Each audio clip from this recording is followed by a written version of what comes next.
আসসালামু আলাইকুম ওয়া রাহমাতুল্লাহ। সুপ্রিয় শিক্ষার্থীরা, উচ্চতর গণিতের প্রথম পত্রের অনলাইন ক্লাসে আবারও তোমাদেরকে সুস্বাগতম জানাচ্ছি। তোমাদের সাথে আছি আমি তোমাদের উচ্চতর গণিতের প্রভাষক সাজ্জাদ স্যার। তো আশা করি তোমরা আল্লাহর অশেষ রহমতে ভালো আছো। আলহামদুলিল্লাহ, আমিও আল্লাহর অশেষ রহমতে ভালো আছি। তো সর্বশেষ ক্লাসে আমরা বিন্যাস এবং সমাবেশ অর্থাৎ পঞ্চম অধ্যায়ের চ্যাপ্টারের বিন্যাস এবং সমাবেশ সম্পর্কে কিছু বেসিক জিনিস আলোচনা করছি। আজকে আমরা বিন্যাস থেকে কিছু গুরুত্বপূর্ণ জিনিস পড়ব, যেগুলো হচ্ছে তোমাকে বিন্যাস সম্পর্কে বুঝতে এবং বিন্যাসের সৃজনশীল এবং সৃজনশীল এমসিকিউ এবং সৃজনশীল ম্যাথগুলো করতে তোমাকে সহায়তা করবে। চলো আমরা শুরু করি। কেমন? আজকে একটা প্রমাণ দিয়ে প্রথমে শুরু করি। দেখো, আমরা বলতেছি হচ্ছে n সংখ্যক ভিন্ন ভিন্ন জিনিসের বিন্যাস। অর্থাৎ আমার কাছে ধরো 10টা জিনিস আছে ভিন্ন ভিন্ন, এক একটার সাথে এক একটা মিল নাই। সেই 10টা ভিন্ন ভিন্ন জিনিসের বিন্যাস কেমন হবে? এখানে 10 বলতে n কে বুঝাইছি। এরকম n সংখ্যক ভিন্ন ভিন্ন জিনিস দ্বারা যদি আমি 8 সংখ্যক শূন্যস্থান পূরণ করি, তখন সে পূরণ করলে বিন্যাসটা কিভাবে হবে সেটা আমরা দেখব। যেমন দেখো, এখানে একটু তাকাও। ধরো এখানে টোটাল 8 সংখ্যক স্থান আছে। এই 8 সংখ্যক স্থান পূরণ করব n সংখ্যক জিনিস দ্বারা। তাহলে কতভাবে আমি পূরণ করতে পারি বা কত উপায়ে পূরণ করতে পারি সেই বিন্যাস সংখ্যাটা হিসাব করব। অর্থাৎ আমরা বুঝেছি n সংখ্যক ভিন্ন ভিন্ন জিনিস দ্বারা যদি এখানে ভিতরে অনেকগুলো, দেখো এরকম এখানে অনেকগুলো স্থান আছে। স্থান হচ্ছে আমি বলছি 8 সংখ্যক স্থান। সে 8 সংখ্যক স্থানকে আমি n সংখ্যক জিনিস দ্বারা পূর্ণ করব। তাহলে কিভাবে আমি পূর্ণ করব, অর্থাৎ কত উপায়ে পূর্ণ করতে পারি, সেটাই হলো বিন্যাস সংখ্যা। আমরা গত ক্লাসে বলেছিলাম যদি ক্রম বিবেচনা করে আমরা সাজাই, তাহলে সেই সাজানোর প্রক্রিয়াকে বিন্যাস করে বলি, আর ক্রম বিবেচনা না করে যদি সাজাই তাহলে সেটাকে আমরা সমাবেশ বলি। তাহলে এক্ষেত্রে সাজানোর সংখ্যা বা বিন্যাস সংখ্যা হচ্ছে NPR, n সংখ্যক জিনিস দ্বারা r সংখ্যক স্থানকে পূরণ করব, অর্থাৎ NPR, যেটা আমরা লাস্ট ক্লাসে শিখেছি। সেখানে বলেছি n এর মান এবং r এর মান সেটা হচ্ছে স্বাভাবিক সংখ্যা, অর্থাৎ ধনাত্মক পূর্ণ সংখ্যা। অর্থাৎ n এর মান কত থেকে শুরু হতে পারে আমরা এখানে, তাহলে n এর মান, n এবং r এর মান 1 থেকে শুরু হতে পারে। 1 2 3 ডট ডট ডট ডট লেমনিস্কেট, অর্থাৎ ইনফিনিটি পর্যন্ত হতে পারে। কেমন? অর্থাৎ n এর মান n এবং r এর মান, এক্ষেত্রে n এর মান শূন্য হওয়া যাবে না, এবং এখানে n এর মান সবসময় r থেকে বড় হবে অথবা r এর সমান হতে পারে। এই একটা জিনিস। আরেকটা জিনিস হচ্ছে, দেখো এই সূত্রটা আমরা কিভাবে আসছে এটা বোঝার জন্য আমাকে প্রথমে দেখতে হবে, এখানে দেখো n সংখ্যক ভিন্ন ভিন্ন জিনিস আছে। আমি একটা উদাহরণ দিয়ে আগে দেখাই তোমাদেরকে। একটা বক্স করি। বক্সের ভিতরে দেখাই। আমার প্রথমে আছে 1টা 2টা 3টা 4টা স্থান আছে। তাহলে কয়টা স্থান আছে?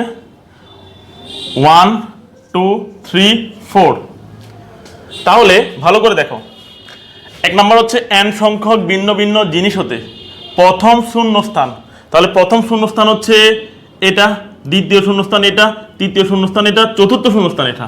আমাকে বলছে যে প্রথম শূন্যস্থান আমি টোটাল আছে n সংখ্যক জিনিস। ধরো আমার কাছে আছে এই টোটাল 10টা জিনিস। সেই 10টা জিনিস থেকে আমি স্থান আছে কয়টা? 4টা। 4টা স্থানে আমি 10টা জিনিস বসাবো। তাহলে প্রথম স্থানে 10টা ভিন্ন ভিন্ন জিনিস বসতে পারে। তাহলে প্রথম স্থানে 10টা ভিন্ন ভিন্ন জিনিস দ্বারা প্রথম স্থানটি পূর্ণ করা যাবে, 10 ভাবে পূর্ণ করতে পারি, অর্থাৎ 10টা জিনিসই এখানে বসতে পারে। এখন দ্বিতীয়বারে তাহলে n সংখ্যক ভিন্ন ভিন্ন জিনিস থেকে প্রথম শূন্যস্থান পূরণ করা যায় n সংখ্যক উপায়ে, কারণ 10টা থেকে 10টা যদি হয় তাহলে n থেকে nটা হবে। এবার হচ্ছে আবার n সংখ্যক জিনিস থেকে দ্বিতীয় স্থানটা পূরণ করব কিভাবে, ভালো করে দেখো। 10টা জিনিস থেকে 10টা জিনিস দ্বারা প্রথম স্থানটা পূর্ণ করা যাবে 10 ভাবে। এখন বলবে কয়টা, একটা জিনিস, ধরো একটা বসে গেল, এখন একটা বসে গেল, তাহলে আর বাকি থাকে কয়টা, 9টা। তাহলে বলতে পারি 10টা জিনিস থেকে দ্বারা দ্বিতীয় শূন্যস্থানটা পূরণ হতে পারে কয়ভাবে, কারণ আমার একটা তো বসে গেছে, তাহলে আর কয়টা থাকে, 9টা, মানে হলো 9 মানে হলো 10 বিয়োগ 1। তাহলে n যদি 10 হয় তাহলে n - 1 মানে কি 10 - 1 উপায়ে। আচ্ছা, এরপরে দেখো, আমি যদি n সংখ্যক ভিন্ন ভিন্ন জিনিস থেকে একবার বলেছি প্রথম স্থান, আরেকবার বলেছি দ্বিতীয় স্থান, আরেকবার বলবো তৃতীয় স্থান। প্রথম স্থান যদি 10টা ভিন্ন ভিন্ন জিনিস দ্বারা 10 উপায়ে পূর্ণ হয়ে যায়, তাহলে সেখান থেকে একটা বসে যাবে, বসে গেল যে কোনো একটা, আর থাকে 9টা, তাহলে দ্বিতীয় স্থান পূরণ করা যাবে 9 উপায়ে। তাহলে 9টা থেকে এখানে একটা বসে যাবে, তাহলে আর থাকে কয়টা, আর থাকে হচ্ছে 8টা। তাহলে তৃতীয় স্থান পূর্ণ করা যাবে কত উপায়ে, 8 উপায়ে। 8 মানে হলো 10 বিয়োগ 2, কেমন, তাহলে 8টা ভাবে পূর্ণ করে যেতে পারে। এরপরে 10টা জিনিস দ্বারা আমি চতুর্থ স্থানটি কিভাবে পূর্ণ করতে পারি, 3টা তো বসে গেছে, তাহলে চতুর্থ স্থানে হবে কয়টা, 7 উপায়ে পূর্ণ করতে পারি। তার মানে হলো 10 বিয়োগ 3, কেমন। এভাবে করে আমরা বুঝলাম প্রথম স্থান যদি 10 হয়, পরেরটা হচ্ছে 10 - 1, এরপরটা হচ্ছে 10 - 2, এরপর হচ্ছে 10 - 3। একইভাবে এখানে প্রথম স্থান পূর্ণ করা যাবে n সংখ্যক উপায়ে, পরেরটা হচ্ছে n - 1, পরেরটা হচ্ছে n - 2, এরপরে এইভাবে চলবে n - 3 ... চলতে পারে, কেমন। যাই নিব আমি n থেকে একটা একটা করে বসতে রাখবে। এখন তাহলে বুঝে গেছি যে তাহলে প্রথম শূন্যস্থানটা, প্রথম কয়টা শূন্যস্থান, একটা শূন্যস্থান, একটা শূন্যস্থান পূরণ করা যায় হচ্ছে আমি বলছিলাম n উপায়ে, যা আছে তা বসে যাবে n উপায়ে। n মানে হলো, ভালো করে দেখো, আমি প্রথম যেহেতু একটি শূন্যস্থান পূরণ করেছি, সেজন্য টোটাল ছিল 10, n সংখ্যক থেকে একটা পূরণ করছি, তাহলে n থেকে একটা পূরণ করেছি মানে np1, আর তার মান কত, n। এখন দেখো প্রথম দুইটি স্থান, এবার হচ্ছে দুইটা একসাথে, প্রথম স্থান এবং প্রথম দুইটা স্থান মানে প্রথম স্থান এবং দ্বিতীয় স্থান, তাহলে একটি শূন্যস্থান মানে প্রথম স্থানটা। এরপর হচ্ছে প্রথম দুইটি শূন্যস্থান মানে হচ্ছে প্রথম স্থানও নিব, আমি এখান থেকে প্রথম স্থানও নিব, দ্বিতীয় স্থানও নিব, অর্থাৎ প্রথমটা এবং দ্বিতীয়টা একসাথে বসবে। প্রথমটা দ্বিতীয়টা একসাথে বসা মানে কি, 10 এবং 9 দুইটা একসাথে বসা, 10 মানে হলো n, 9 মানে হলো n - 1, অর্থাৎ এখানকার n এবং n - 1 দুইটা একসাথে বসে যাবে। এখন দেখো এখানে একটা জিনিস, সেটা হচ্ছে প্রথম দুইটা শূন্যস্থান পূরণের জন্য, তাহলে টোটাল এখানে এই জিনিস আছে হচ্ছে n সংখ্যক জিনিস থেকে আমি যদি দুইটি শূন্যস্থান পূরণ করতে চাই, তাহলে বিন্যাস হচ্ছে np2, অর্থাৎ প্রথম দুইটা শূন্যস্থান পূরণ করা মানে হলো np2।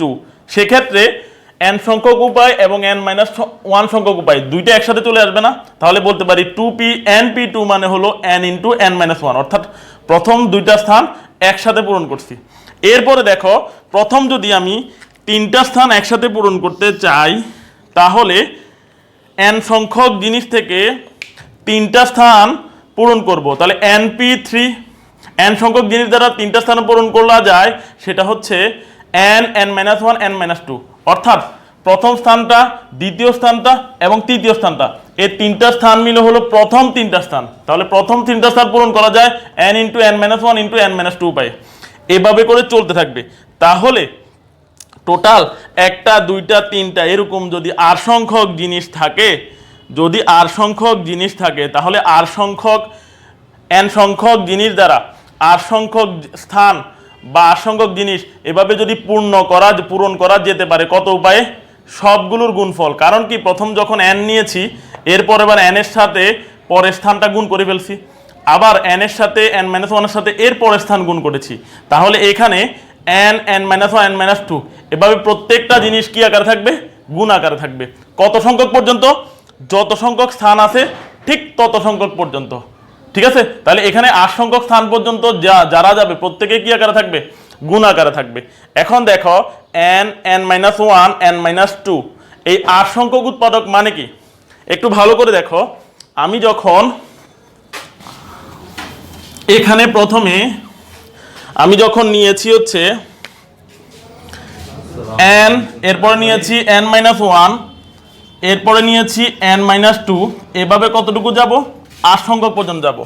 এখন আমাকে বলো n মানে হলো, n মানে যদি 10 হয়, পরেরটা হবে কত, 10 - 1, এরপরেরটা হবে কত, 10 - 2, এভাবে করে চলতে থাকবে। কথা কি বুঝেছো?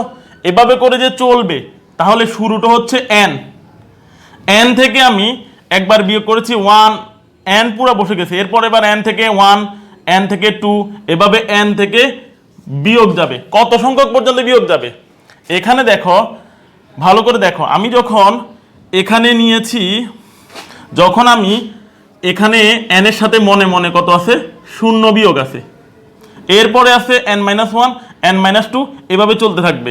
তাহলে r সংখ্যক উৎপাদক মানে হলো r-1। কেন? কারণ আমি শুরু করেছি 0 থেকে। আমি যদি 1 থেকে কোনো কিছু শুরু করি, 1 2 3 কত পর্যন্ত চলতে থাকবে, r পর্যন্ত। যদি আমি 0 থেকে শুরু করি, 0 1 2 অর্থাৎ এক সংখ্যা আগে শুরু করেছি, এক সংখ্যা আগে শুরু করলে r থেকে এক সংখ্যা আগে হলো r-1। ক্লিয়ার? তাহলে আমি বুঝেছি, আমি যখন 1 থেকে শুরু করেছি তখন হচ্ছে r, আর যদি 1 এর আগে 0 থেকে এক সংখ্যা আগে শুরু করি তাহলে হচ্ছে r-1। একইভাবে এখানে 0 থেকে স্টার্ট হয়েছে, n-0 মানে n, n-1 n-2, তাহলে r সংখ্যক উৎপাদক মানে হলো n থেকে বিয়োগ করব কত, r-1। তাহলে এখানে 10 থেকে বিয়োগ যাবে কত, 10 থেকে বিয়োগ যাবে হচ্ছে r-1। এখানে r-1 বলতে স্থান আছে, আমি একটু আগে তখন বলছিলাম স্থান ছিল 4টা, স্থান ছিল 4টা, তাহলে আমি বিয়োগ করব হচ্ছে 4-1। ক্লিয়ার? এভাবে করে আমি বলতে পারি n × n-1 n-r-1। এখন আমি যদি ব্র্যাকেটটা উঠাই দিই, সামনে যদি মাইনাস দিয়ে দিই, -r আর -1 হচ্ছে প্লাস, তাহলে এখানে n × n-1 n-2 n-r+1, এটাই হলো নির্ণয় বিন্যাস সংখ্যা। তাহলে আমরা ফাইনালি এখানে বুঝেছি যে n-1 n-2 n × r-1, এই n সংখ্যক জিনিস দ্বারা টোটাল r সংখ্যক এরকম স্থানগুলো বা ঘরগুলো পূরণ করা যায় হচ্ছে npr উপায়। আর সেই npr মানে হলো n × n-1 n-2 n-r+1। আর এই একটা সূত্র, তাহলে আমরা সূত্রটা কি পেলাম, সূত্রটা পেলাম হচ্ছে npr = n × n-1 n-2 ... n-r+1। এই সূত্রটা দিয়ে আমরা অনেকগুলো অঙ্ক করব। ক্লিয়ার? এছাড়া আরো কয়েকটা সূত্র আছে, কেমন? আর একটু রেকর্ডিং করতেছি, সবাই একটু বোর্ডের দিকে তাকাও, একটু দেখো যে এখন আমরা সূত্রগুলো, যে সূত্রটা শিখেছি একটু আগে, মানে সূত্রের প্রমাণ শিখেছি, সেই প্রমাণ থেকে আমরা আরো কয়েকটা জিনিস শিখবো।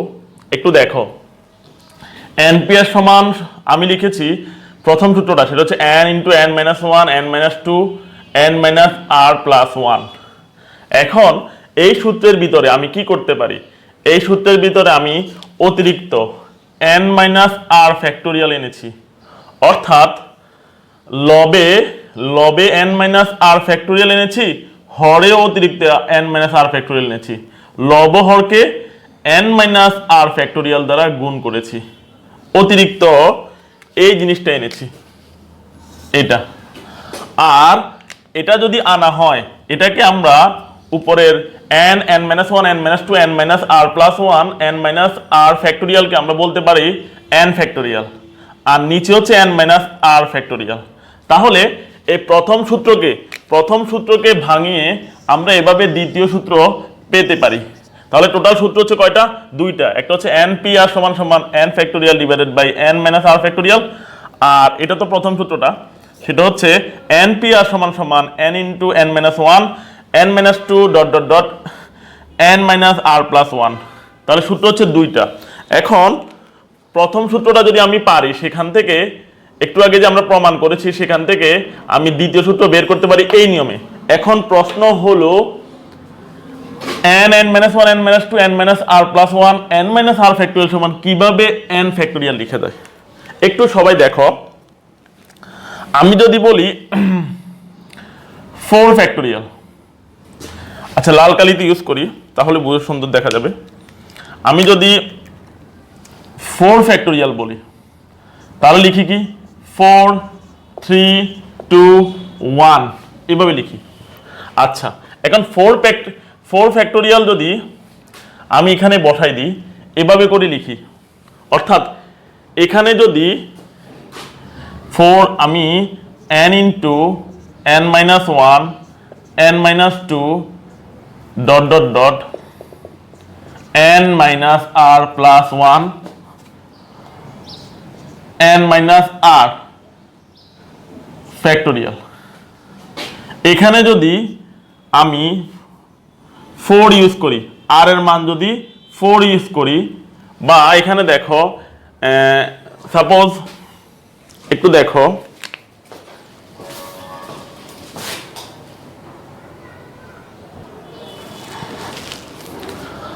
আচ্ছা দেখো এখন যদি আমি এটা যদি উদাহরণের সাহায্যে বুঝি তাহলে কেমনে হবে দেখো, n এর মান যদি 10 হয় তাহলে আমি যদি এখানে বসাই দিই, আমি যদি এখানে বসাই, অর্থাৎ আমি একটু আগে n ফ্যাক্টোরিয়াল সমান বলেছি n into n minus one n minus two dot dot dot dot n minus r plus one আর হচ্ছে n মাইনাস r ফ্যাক্টোরিয়াল।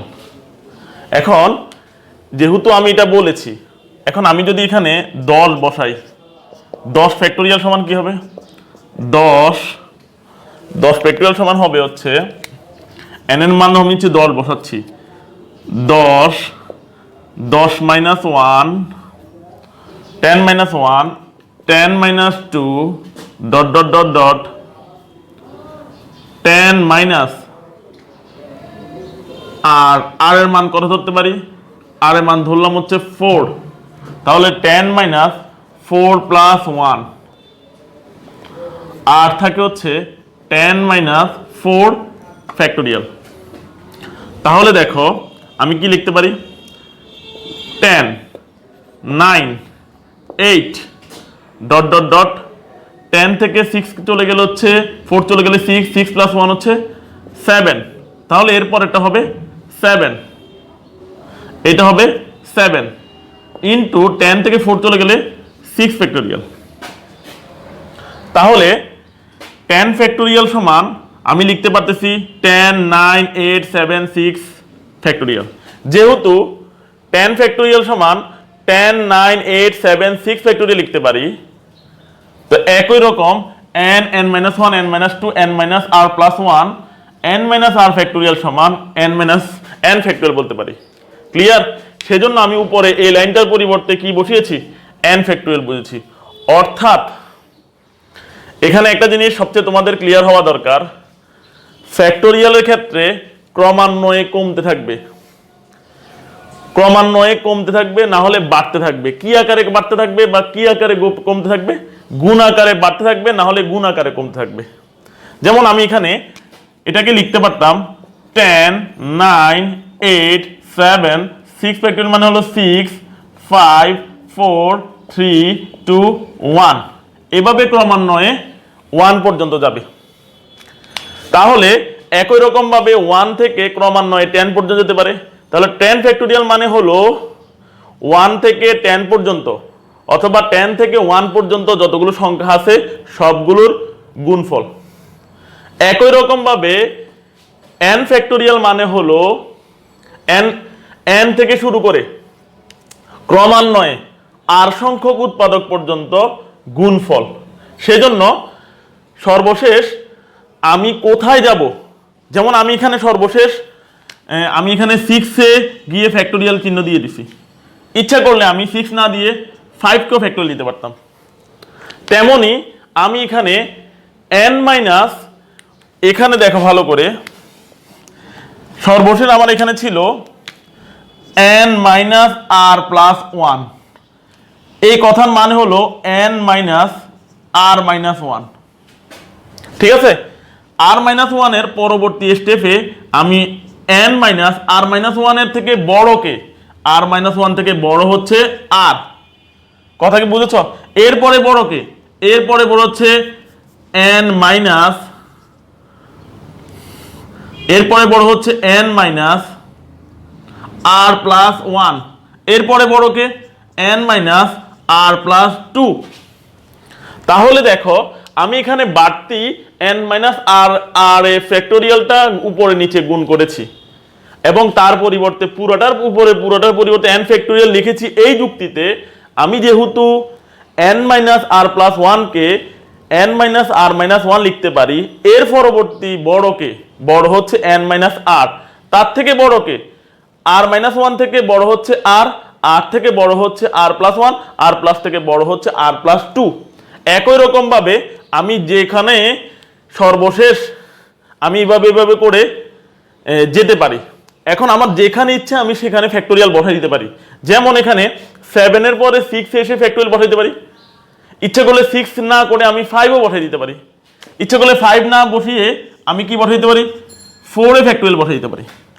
একই রকম ভাবে n মাইনাস আর মাইনাস 1 এ আমি ফ্যাক্টোরিয়াল না বসিয়ে ইচ্ছে করে n মাইনাস আর এ ফ্যাক্টোরিয়াল বসিয়ে দিছি। এই সবগুলোর কথা মানে হলো n ফ্যাক্টোরিয়াল। তাহলে n থেকে ক্রমান্বয়ে গুণাকারে এসে n মাইনাস আর ফ্যাক্টোরিয়াল যাবা মানে হলো n ফ্যাক্টোরিয়াল। কেমন? এটা আমরা এই 10 ফ্যাক্টোরিয়াল দ্বারা বুঝে গেছি। তাহলে এভাবে আমরা দুইটা প্রমাণ শিখেছি। একটা হচ্ছে npr সমান সমান, এটা তো প্রথমে শিখেছি, আর এটা হচ্ছে এখন শিখেছি। এই দুইটা প্রমাণ। এখন এটার আরো কয়েকটা উদাহরণ একটু দেখি। যেমন আমি যদি npr এর এই আর এর মান যদি n এর সমান হয়, কারণ আমি একটা শর্ত লিখেছি, শর্তটা ছিল এই দুইটা সূত্র আমি অ্যাপ্লাই করতে পারবো। এই দুইটা সূত্র আমরা অ্যাপ্লাই করতে পারবো। কখন অ্যাপ্লাই করতে পারবো? বলছিলাম যখন n আর r এর মান আমার স্বাভাবিক সংখ্যা হবে, অর্থাৎ ধনাত্মক পূর্ণ সংখ্যা হবে। এবং বলেছিলাম এখানে আরেকটা শর্ত, সেটা কি? সেটা হচ্ছে n এর মান সবসময় r এর থেকে বড় হবে এবং n এর মান r এর সমান হতে পারবে। এখন n এর মান যদি r এর সমান হয়, তাহলে এই দুইটা সূত্রে r এর পরিবর্তে n বসিয়ে দিলে কেমন হয়? r এর পরিবর্তে n বসিয়ে দিই কেন? আমি বলছি n r এর থেকে বড় হতে পারে এবং সমান হতে পারে। এটা শর্তটা অ্যাপ্লাই করা যাবে এবং n এর মান সবসময় বড় হবে কার তুলনায়? r এর তুলনায়, এবং n এর মান r এর সমান হবে, কিন্তু n এর মান কখনো ছোট হবে না। এখন সমান হলে আমি r এর পরিবর্তে n বসাই দিই। n আর r যদি সমান হয়, r এর পরিবর্তে n বসাইলে আসে npn ইকুয়াল টু, আমি একবার প্রথম সূত্রে বসাইতে পারি, একবার দ্বিতীয় সূত্রে বসাইতে পারি। প্রথম সূত্রে আমি বসাই দিই। প্রথম সূত্র হচ্ছে শুধুমাত্র r যেখানে আছে সেখানে আমি n বসাবো, n into n minus 1 n minus 2 dot dot dot n minus, এখানে ছিল r প্লাস 1, আমি দিয়েছি r এর পরিবর্তে n প্লাস 1। এখন সেক্ষেত্রে n মাইনাস n থেকে চলে গেলে 0, শুধু থাকে হচ্ছে 1 লিখে ফেললাম। আমরা জানি ডট ডট ডট ডট কমতে কমতে 1 যাওয়া মানে হলো তার আগে বড় সংখ্যাগুলো কি কি আছে? 3 2 1 এইভাবে করে আছে। সেক্ষেত্রে আমরা জানি n থেকে কমতে কমতে কমতে কমতে সর্বশেষ 1 পর্যন্ত যাওয়া মানে n ফ্যাক্টোরিয়াল। আবার n থেকে কমে কমে কমে n মাইনাস r ফ্যাক্টোরিয়াল যাওয়া মানেও হলো n ফ্যাক্টোরিয়াল। সেক্ষেত্রে n minus 1 n minus 2 dot dot dot 3 2 1 এভাবে n সংখ্যক স্বাভাবিক সংখ্যার গুণফল হলো n ফ্যাক্টোরিয়াল। তাহলে npn সমান কি পেলাম? প্রথম সূত্রের মধ্যে বসাইয়া n ফ্যাক্টোরিয়াল পেলাম। এখন এই দ্বিতীয় সূত্রটার মধ্যে বসাই দিই, npn তাহলে আর এর মান n, তাহলে দেখো n factor n P R সমান হলো n factorial divided by n minus r factorial. এখানে r এর পরিবর্তে যদি n বসাই তাহলে n factorial divided by n minus n factorial. n থেকে n চলে গেলে হচ্ছে 0 ফ্যাক্টোরিয়াল। আমরা জানি 0 ফ্যাক্টোরিয়াল মানে হচ্ছে 1, তাহলে n ফ্যাক্টোরিয়ালকে 1 দ্বারা ভাগ করলে n ফ্যাক্টোরিয়াল পাওয়া যাচ্ছে। তাহলে আমরা এখানে দেখেছি প্রথম সূত্রে n এর r এর মান যদি 1 বসাই তখনও কি পাই n ফ্যাক্টোরিয়াল। একই রকম ভাবে পরের সূত্রেও n এর r এর পরিবর্তে n বসাইলে তাহলে কি পাইছি n ফ্যাক্টোরিয়াল। তাহলে দুইটা সূত্রতে আমরা r এর পরিবর্তে যদি r এর সমান যদি n বসাই তখন আমরা কি পেয়েছি n ফ্যাক্টোরিয়াল। ক্লিয়ার? তাহলে আমরা এখন এই দুইটা জিনিস থেকে আমরা কি শিখেছি? এই দুইটা জিনিস থেকে আমরা খুব গুরুত্বপূর্ণ দুইটা জিনিস শিখেছি। সেটা কি? সেটা হলো দেখো শিখেছি কি, অর্থাৎ যদি আমি n এর মান এবং r এর মান যদি সমান হয় তখন তার মান হচ্ছে n ফ্যাক্টোরিয়াল। তাহলে আমি যদি বলি tan p tan, তাহলে আমার কত লিখতে পারি 10 ফ্যাক্টোরিয়াল, কারণ np n এবং r সমান মানে np n সমান যদি n ফ্যাক্টোরিয়াল হয় তেমনি tan p tan মানে কত ফ্যাক্টোরিয়াল 10 ফ্যাক্টোরিয়াল। কেমন? তাহলে যদি এখন বলি 4p4 তাহলে কত ফ্যাক্টোরিয়াল 4p4 মানে হলো 4 ফ্যাক্টোরিয়াল। এখন যদি বলি 2p2 তাহলে কত ফ্যাক্টোরিয়াল 2 ফ্যাক্টোরিয়াল। অর্থাৎ n এর মান আর r এর মান যদি সমান হয় তাহলে ফ্যাক্টোরিয়ালটা হবে কি ওটার ফ্যাক্টোরিয়াল। এখন আমরা দেখব হচ্ছে 0 ফ্যাক্টোরিয়ালের মান কিভাবে 1 হয় এটা একটু দেখি। 0 ফ্যাক্টোরিয়াল সমান 1, তাহলে 0 ফ্যাক্টোরিয়াল সমান 1 দেখো এটা প্রমাণটা কিভাবে আমরা করব। আমরা জানি n ফ্যাক্টোরিয়াল সমান n into n minus 1 n minus 2 dot dot dot 3 two 1, অর্থাৎ n থেকে 1 পর্যন্ত স্বাভাবিক সংখ্যাগুলোর গুণফল। এখন দেখো আমরা জানি এখানে একটা জিনিস যে গুণফল করার সময়, যেমন আমি এখানে 6 ফ্যাক্টোরিয়াল করার সময় 10 ফ্যাক্টোরিয়াল করার সময় 10 9 8 7 6 এ স্টপ করেছি। ইচ্ছে করলে আমি 5 এ স্টপ করতে পারতাম, 4 এ ফ্যাক্টোরিয়াল চিহ্ন দিয়ে স্টপ করতাম। একই রকম ভাবে ইচ্ছে করলে আমি 10 ফ্যাক্টোরিয়াল সমান আমরা এইভাবে লিখতে পারতাম 10 দিয়া 9 এ গিয়ে স্টপ করে দিতে পারতাম ফ্যাক্টোরিয়াল চিহ্ন। সেম ওভাবে আমি n into n minus 1 n minus 2 এভাবে ক্রমান্বয়ে গুণফলগুলো না দিয়ে n লিখে n মাইনাস 1 এর গায়ে কি দিতে পারতাম ফ্যাক্টোরিয়াল দিতে পারি। একই রকম ভাবে n মাইনাস 2 এর গায়েও ফ্যাক্টোরিয়াল দিতে পারি। এটা আমরা ফ্যাক্টোরিয়ালের লাস্ট ক্লাসে শিখেছি। তাহলে n minus 1 n minus 2 3 two 1 না লিখে আমি n লিখলাম, পরেরগুলো গুণ আকারে আছে, পরেরগুলো যেহেতু গুণ আকারে আছে পরেরগুলো n মাইনাস 1 থেকে ক্রমান্বয়ে গুণ 1 পর্যন্ত যায়, সেজন্য আমি n মাইনাস 1 এর গায়ে কি দিতে পারি ফ্যাক্টোরিয়াল দিতে পারি। এখন n এর মান যদি আমি 1 বসাই দিই তাহলে এখানে 1 আর এখানে হচ্ছে 1 মাইনাস 1, তাহলে 1 ফ্যাক্টোরিয়াল সমান 1 থেকে 1 চলে গেলে 0 ফ্যাক্টোরিয়াল। এবার এটাকে পুরোটাকে বাম পাশে নিয়ে আসছি, এটাকে ডান পাশে নিয়ে গেছি। এখন 0 ফ্যাক্টোরিয়ালের সাথে 1টা গুণ আকার আছে, ও পাশে নিয়ে গেলে ভাগ হয়ে যাবে। 1 কে 1 দ্বারা ভাগ করলে হচ্ছে 1, তাহলে আমরা বুঝে গেছি যে 0 ফ্যাক্টোরিয়াল মানে হলো 1। ক্লিয়ার? আচ্ছা, এখন আমরা এখানে কয়েকটা গুরুত্বপূর্ণ জিনিস নিয়ে আলোচনা করব, সেটা হচ্ছে কিভাবে এদের মান বের করা যায়। দেখো একটু আমরা এদের মান বের করি, কয়েকটা উদাহরণের সাহায্যে করি। গত ক্লাসে তো কিছু এক্সাম্পল করেছি। কেমন? এখন এখানে আমরা 10p 10 এ দেখাইছি 10 ফ্যাক্টোরিয়াল, 4p 4 এ 4 ফ্যাক্টোরিয়াল, 2p 2 তে 2 ফ্যাক্টোরিয়াল। এখন আমি এই দুইটা সূত্র থেকে আরো কয়েকটা জিনিস লিখতে পারি। দেখো উদাহরণ হিসাবে যদি আমার আসে np2 তাহলে আমি কি লিখতে পারি? দেখো np2 আমি এই নিয়মে যদি লিখি n এর মান কমতে থাকবে, n এর মান কমতে থাকবে। কতটুকু কমবে? এখানে r হচ্ছে, এখানে আছে r, এখানে হচ্ছে r প্লাস 1, এখানে r এর পরিবর্তে 2 বসাই দিই n মাইনাস 2 প্লাস 1। অর্থাৎ আমি এটা চেক করব কিভাবে? চেক করব হচ্ছে লাস্টে বসিয়ে। দেখো লাস্টে বসাইলে r এর মান যদি 2 বসাই তাহলে কি আসে n মাইনাস 2 প্লাস 1, কথাটার মানে হলো n মাইনাস 1। অর্থাৎ সর্বশেষ এটাকে ভাঙাইলে n মাইনাস 1 পর্যন্ত যাবে। তাহলে আমি এখানে n পরেরটা হবে n মাইনাস 1।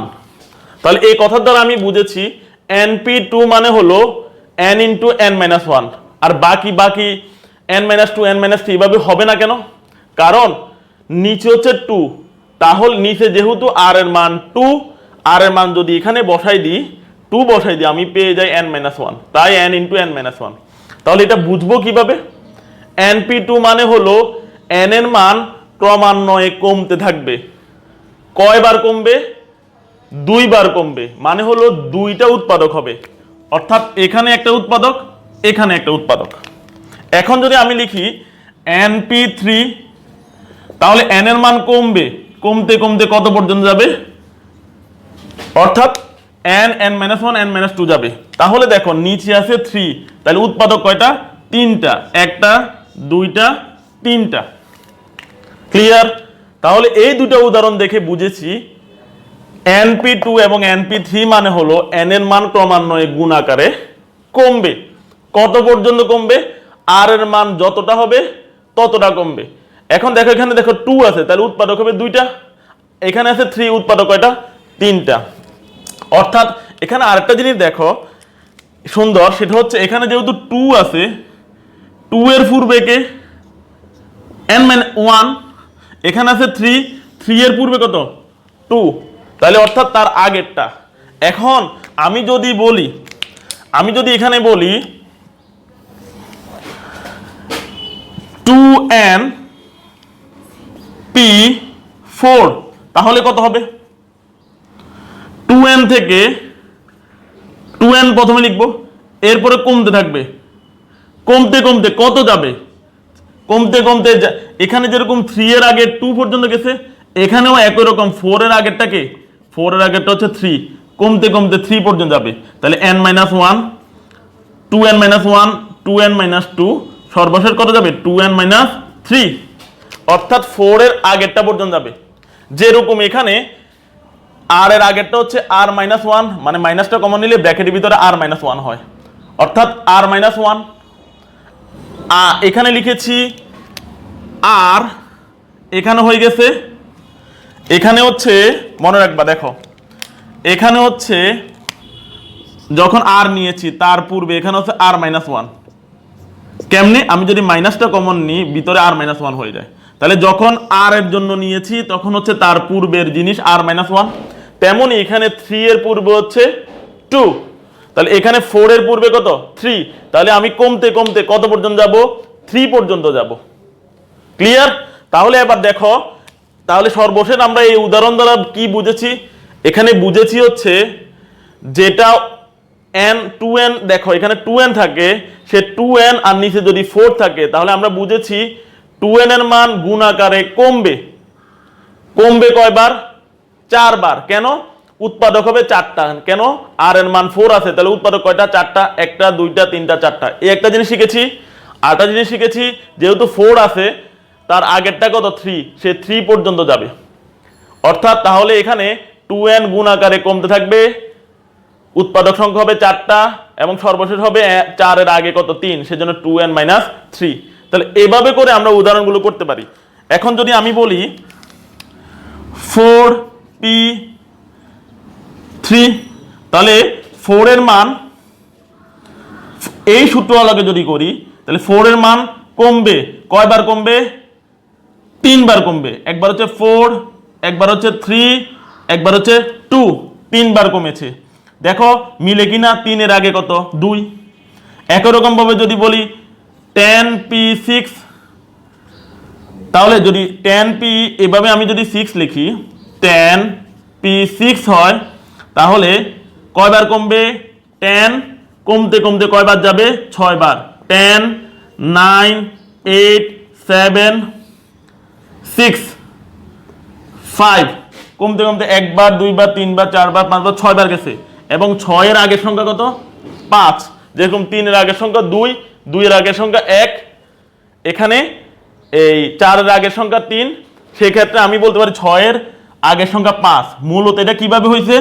প্রথমে বসেছে 10, এরপরে কমতে থাকবে, 10 থেকে একবার 1 কমবে, 10 থেকে একবার 2 কমবে, 10 থেকে একবার 3 কমবে, 10 থেকে একবার 4 কমবে, এবং সর্বশেষ 10 থেকে কত কমবে? 5 কমবে। তাহলে উৎপাদক হলো 1টা 2টা 3টা 4টা 5টা 6টা, নিচে 6 আছে, উৎপাদক 6, আর 6 এর আগের সংখ্যাটা হচ্ছে কত? 5। তাহলে কমতে কমতে কতবার যাবে? 6 এর আগে 5, তাহলে 10 থেকে কত যাবে? 5 যাবে। তাহলে 10 মানে হলো 10, 10 - 1 মানে হলো 9, 10 - 2 মানে হলো 8, 10 - 3 মানে হলো 7, আর 10 - 4 মানে হলো 6, 10 - 5 মানে হলো 5। তাহলে এই দুইটা সূত্রের সাহায্যে এভাবে আমরা ভাঙনটা শিখেছি। কেমন? তাহলে এই নিয়মে এই সিকিউতে কিছু তোমাদের সৃজনশীলে কিছু কতে কিছু ম্যাথ আছে, ম্যাথগুলো একটু আমরা দেখব। কেমন?